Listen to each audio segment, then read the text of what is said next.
lately in the last couple of days with people telling me about unusual preparation in the Puerto Rico region. That, you know, and again, I don't know if this is just internet rumors but, you know, people are telling me that people in Puerto Rico are aware of things like body bags and, you know, coffins and stuff being shipped and stored in Puerto Rico.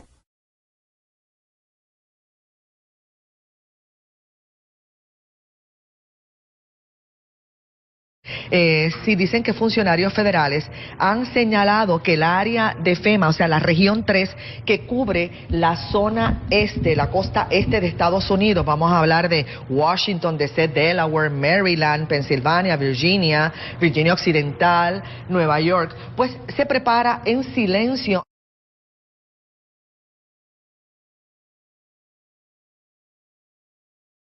Good morning, ladies and gentlemen. This is J.R. Moore coming to you live from deep in the mountains of the Missouri Ozarks on Wednesday, the 2nd day of October, year of our Lord 2013. Welcome to the John Moore Show. We have Professor James McCanney waiting for us. John, good morning. How are you? Real good, sir. I want to check the time of the official U.S. government time clock this morning, and it was shut down because the government was shut down. They shut down this website. Which is an automated system that doesn't require any human beings to attend to. I was a bit shocked, Jim, and I guess you're not surprised, though, are you? Yeah, the same thing happened with the NASA websites, and so these are automated. They're already funded. They're already paid for, and it makes you realize that we literally do not have any more federal government. Yes. Simply, it's gone. It's gone. And, well, that's the intent. This, John, this made me realize that this would be the time.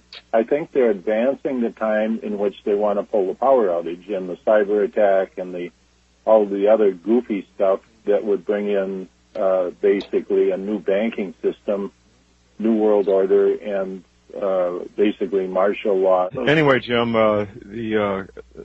the news, of course, for quite a while, a number of months here, have been Comet Ison. There's been a lot of disinformation put out there, speculation fueled by NASA. Give us an update on Comet Ison, if you would, please, sir. But here's what's going on. Comet Ison approached and has now passed Mars. Mars went comet, and I observed it. I had other people observe it. And it might be one of the reasons that the government shut down, because the coma around Mars is now extremely visible. This is an event we have not seen in thousands of years. I am amazed at this. And by the way, all of the hype you hear, the end of the world, it's a planet coming in, it's NIBIRU, none of this is true. Right. Comet Ison is a relatively small comet. It has no direct path involving Earth at all. And so I just want to clarify that. But it's an extremely interesting comet, and I almost think, this is so important to hide this information from the public. It's so important to the so-called world leaders that I even have considered that the entire shutdown of the federal government is to hide the information regarding Comet Ison. Well, in the fact that the timing is very strange. This event is astronomically, in terms of astronomical history, is an event that is, like I say, extremely important because we have not witnessed a comet come this close to a planet in that long.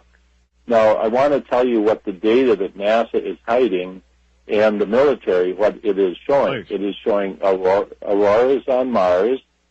It's showing the interaction of the electrical discharges between the comet and Mars. It's showing all of a sudden the comet brightening tremendously, which it is right now.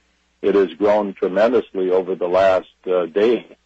And then Mars developing a comet coma. literally about the size of a quarter the size of the full moon in the sky, and it's very visible. So this is an astronomical event of historical proportions, and NASA is shut down. And I think that the November time frame that Comet ISON will be extremely visible to the public, more so than previous comets, is what they're very afraid of, because the public is worldwide is going to wake up and understand that comets are not dirty snowballs.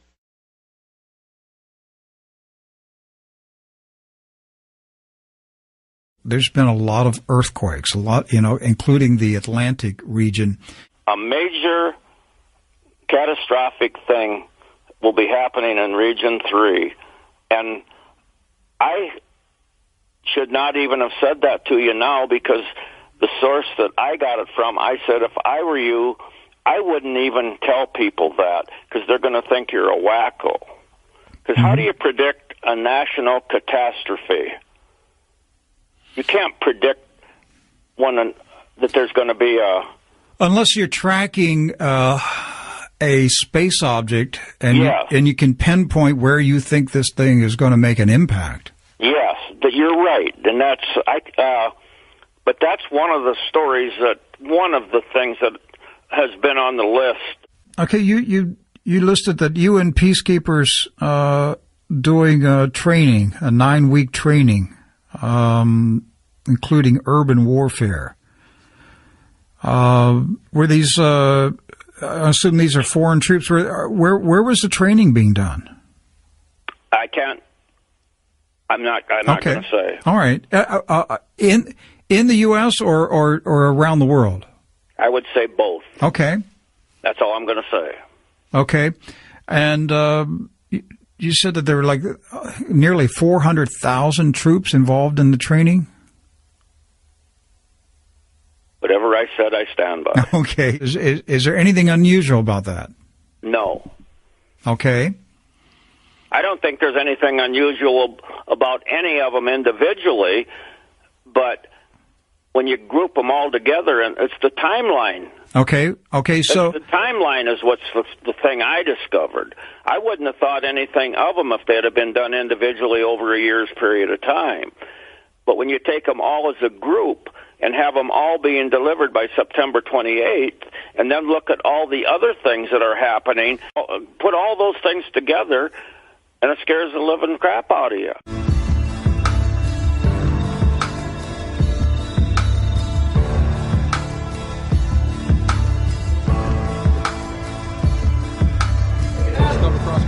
Hold left, go right. Hold left, go right. Hold left, go right.